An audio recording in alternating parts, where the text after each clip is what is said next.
몇 년 동안 집 때문에 힘든 사람이 많습니다. 이제는 집에 집, 자도 말하고 싶지 않은 이도 있을 겁니다. 주거 형태 중 우리나라 사람들이 제일 많이 선호하는 형태는 아파트입니다. 그런데 우리 모르고 당하지는 말아야 하니까요. 어떻게 하면 아파트를 잘 고를 수 있을까? 알려줄게요. 물론 책에 있는 내용입니다. 제가 전문가는 아니니까요. 출처 책 부동산 상식사전 1점. 아파트 살 때는 비싸더라도 교통이 편리한 곳에 있는 아파트를 사야 합니다. 걸어서 510분 이내에 지하철역이 있는 아파트가 좋으며 지하철 노선이 2개 이상 겹치는 더블역세권이면 더욱 좋습니다. 노선이 많으면 그만큼 출퇴근이 편리해지기 때문입니다. 만약 아파트가 지하철역과 멀리 떨어져 있다면 아파트 근처에 노선이 많은 버스 정류장이라도 있어야 합니다. 학군이 좋은가? 사는 지역에서 멀리 떨어져 있더라도 거리와 관계없이 좋은 고등학교에 지원할 수 있다고는 하지만 이것 때문에 좋은 고등학교 근처에 있는 아파트 가격이 크게 떨어지지는 않습니다. 1분도 아까운 학생들에게는 통학 시간이 큰 부담이 되므로 학부모들이 여전히 좋은 학교 근처로 이사 오려고 하기 때문입니다. 2점.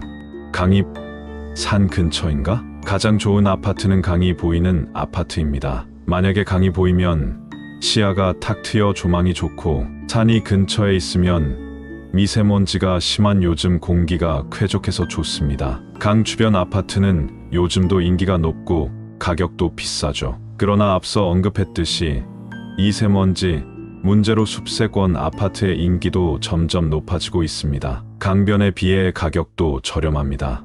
3점. 기존 아파트를 살 때는 향을 잘 따져봐야 합니다. 아파트의 방향에 따라 일조량의 차이가 나고 이것이 곧 가격의 차이로 이어지기 때문입니다. 참고로 한쪽 방향보다는 남서향, 동남향처럼 양쪽 방향 사이를 향하도록 지어진 아파트가 많습니다. 그러므로 관심이 있는 아파트라면 하루 날을 잡아 햇빛이 드는 시간을 체크해 보는 것이 좋습니다. 4점. 아파트 단지의 크기는 1000세대 이상이 좋습니다. 단지가 그 정도는 커야 내부의 상가가 활성화되어 생활하기에 편리하기 때문입니다. 또한 주변에 대형 할인마트나 스포츠센터 등이 있다면 더욱 좋습니다. 500세대 정도라도 주변에 다른 대단지 아파트들이 들어선 곳이라면 괜찮습니다. 5점. 이파트 단지 안에 놀이터 이외에도 가로수가 있는 산책로나 연못 등이 있으면 주거 환경이 쾌적해져 아파트 가격이 오릅니다. 6점. 주변에 쓰레기 매립장, 매연과 소음이 심한 공장, 교도소 등이 있으면 아파트 가격이 오르기보다는 시간이 지날수록 떨어집니다. 7점. 긴 복도를 따라 여러 집이 나란히 있는 아파트, 복도식 아파트. 엘리베이터를 중심으로 두 채의 집이 서로 마주 보고 있는 아파트를 계단식 아파트 3채 이상이면 복합식 아파트라고 합니다. 이 중에서 복도식 아파트는 복도를 지나다니는 사람들 때문에 사생활을 침해받을 수 있다는 측면에서는 좋지 않습니다. 그러나 리모델링할 때는 계단식보다 복도식 아파트가 더 좋습니다. 계단식 아파트에 비해 가격이 저렴해서 리모델링으로 더 많은 시세 차익을 볼 수 있기 때문입니다. 복도식 아파트의 가격 상승률이 계단식 아파트보다 높은 것은 바로 이 때문입니다.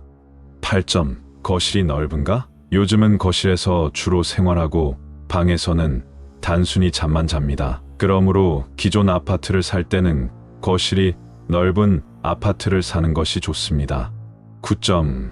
베란다와 다용도실 같은 서비스 공간이 많으면 잡다한 물건들을 정리하기 좋고 세탁기나 빌래, 건조대 등을 충분히 놓을 수 있어서 편리합니다. 벽이 갈라지거나 누수 흔적은 없는가? 벽이 갈라지거나 물이 새면 사는 동안 불안할 뿐만 아니라 나중에 팔 때도 좋은 가격으로 팔 수 없습니다. 내진 설계가 되어 있는가? 내진 설계의 여부도 꼭 살펴봐야 할 요소 중 하나입니다. 서울특별시의 경우 서울특별시 지진 안전 포털을 통해 그 외 지역은 우리집 내진 설계 간편 조회 서비스를 통해 우리 집 내진 성능을 확인할 수 있습니다. 로열층, 로열동이면 금상첨화, 15층 아파트는 1013층, 24층 아파트는 1620층이 로열층입니다. 어느 정도 전망도 있으면서 위아래에 집이 있어 여름에는 시원하고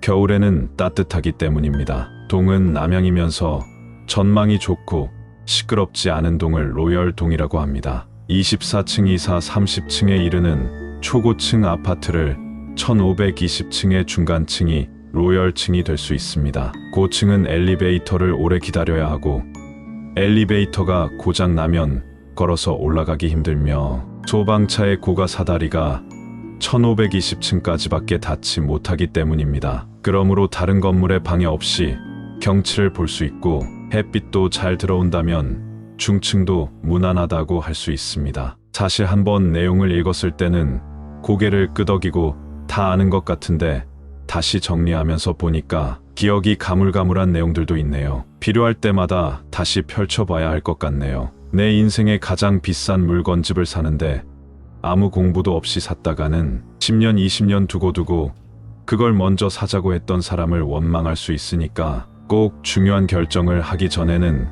공부를 하고 해야 할 것 같습니다. 이 책은 부동산에 대한 방대한 상식사전이라고 보시면 될 것 같습니다. 나 혼자 호구되지 않기 위한 책이었습니다. 내 돈, 내 산 책이었습니다.